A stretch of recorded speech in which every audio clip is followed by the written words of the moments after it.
अस्सलाम वालेकुम। जैसा कि आप जानते हैं कि आज लाहौर शहर का जो सुमनाबाद एरिया है, हम यहाँ पे खड़े हैं और यहाँ पे NA 129 यहाँ पे एक ज़िमनी इलेक्शन हो रहा है। जैसा कि हमने आपको पहले भी बताया कि पहले भी अभी सुबह का टाइम है और ऊपर से आज इतवार है, संडे है। जो लाहौर के रिहायशी हैं वो उठते हैं तकरीबन 11-12 बजे के करीब। हमने आपकी पहले भी गुफ्तगू करवाई है। आज हमारे साथ हैं डोगर साहब, तो इनसे हम पूछते हैं और आपको बताएंगे भी ये कि आज यहाँ पे जो प्रोटोकॉल के बगैर आवाम का रश है, आए गुफ्तगू करते हैं, फिर आपको गुफ्तगू में सुनाते हैं। जी अस्सलाम वालेकुम। वालेकुम सलाम जी। कैसे हैं? अल्हम्दुलिल्लाह।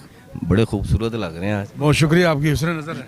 ये आज आपको खुशी जीतने की है या आपकी जो CM मैडम है उनकी जो काविश है, उन्होंने जो 1.5 साल के अंदर पंजाब के अंदर काविश की है, आप उसका रिज़ल्ट आज देखेंगे? जी बिस्मिल्लाहिर्रहमानिर्रहीम। बहुत शुक्रिया आपका। बिल्कुल मुझे अल्लाह की ज़ात पे कभी यकीन है कि हमारी बहन मरीम नवाज शरीफ साहबा ने जो पिछले 2 साल में पंजाब की जो खिदमत की है उसका समर हमें आज मिलेगा इंशाअल्लाह अज़ीज़। और इससे पीछे भी अगर आप चले जाएँ तो मियाँ मोहम्मद नवाज शरीफ साहब का दौर, मियाँ मोहम्मद शहबाज शरीफ साहब का दौर, अगर उनकी तख्तियाँ हटा दी जाएँ तो पंजाब में अल्लाह गवाह कुछ नज़र नहीं आता। मुझे अल्लाह की ज़ात पे कभी यकीन है कि लाहौर की गयूर अवाम आज बीबी मरियम की मेहनत का फल ज़रूर देंगे इंशाअल्लाह अज़ीज़। आप इस कैम्प में देख रहे हैं लोग बड़ी पुरजोश तरीके से जोग दर जोग आ रहे हैं।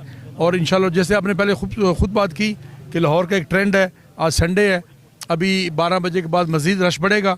और आप लिख लें बात, मेरी कैमरे की आँख नोट कर रही है इंशाअल्लाह अज़ीज़, शाम को फतह पाकिस्तान मुस्लिम लीग नून की होगी, क्योंकि आज मुकाबला है झूठ और सच का। आज मुकाबला है नारों का और प्रैक्टिकली काम। अच्छा, आपने कहा कि आज मुकाबला है झूठ और सच का। हम ये